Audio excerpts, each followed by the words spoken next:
Sa wakas nga ay gagawin na ang hagdanan dito sa bahay natin. Isa talaga to sa pinaka-aantay namin para syempre hindi na tayo mahirapan sa pag-akyat sa second floor at sa rooftop natin. Medyo challenging kasi talaga ang pag-akyat baba natin dito nung wala pang hagdanan. Kaya excited na kami. Hindi din pala basta-basta talaga ang paggawa ng hagdanan. Kailangan pa nila itong i-layout para sakto yung sukat at yung steps na gagawin nila. Ito nga yung paunang step na ginawa nila. After nun nilagyan na nila ng mga kahoy at bakal bago buhusan ng semento para may lakas yung hagdanan natin. Kibali yung kahoy ang pangporma ng hagdanan, tapos yung bakal naman magsisilbing lakas sa hagdanan natin. Wait lang. At dahil nga explorer tayo, hindi pwede na hindi natin ito masubukan. Okay.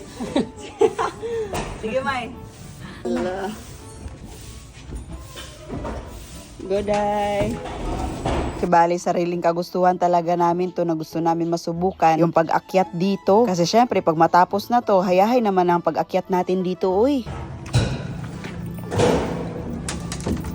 Masok. Na-vlog na nga natin last time na maraming damba dito sa taas. Preparing para sa rooftop natin. Pero ngayon, mas dumami yung mga kahoy na ginawang damba. Halos hindi na nga kami makadaan sa sobrang daming kahoy. Pero kahit masikip dito sa second floor, explore pa rin kami, oy. Kasi sayang yung panahon ba na ma-experience natin yung mga ganito. Kasi hindi naman araw-araw na nagpapagawa tayo ng bahay.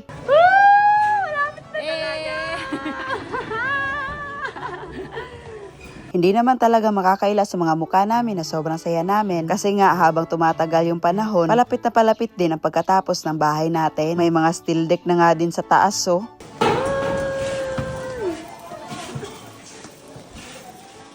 Hangin kayo. Tawag na girl, pagkahadiin na.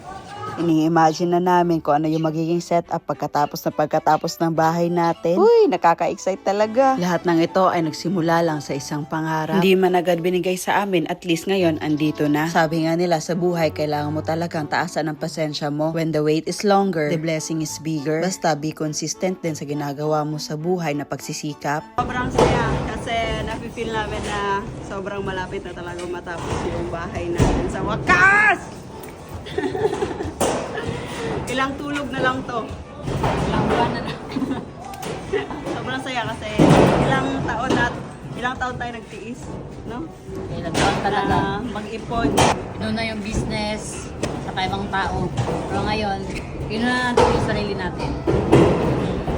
Pag ikaw talaga ang bababa dito, kailangan may lahi kang lastic man. Kumbaga, kailangan mo maging elastic talaga. So, sobrang hirap ang pagbaba. Tignan nyo naman, no? Buti nga lang din may mga bakal dito sa gilid na pwede nating hawakan sa pagbaba natin. Siguro sa mga susunod na araw, malalagyan na to ng semento. As of now pala, nag-prepare lang sila sa hagdanan natin. Paano ba yan? Sa susunod na naman. Bye!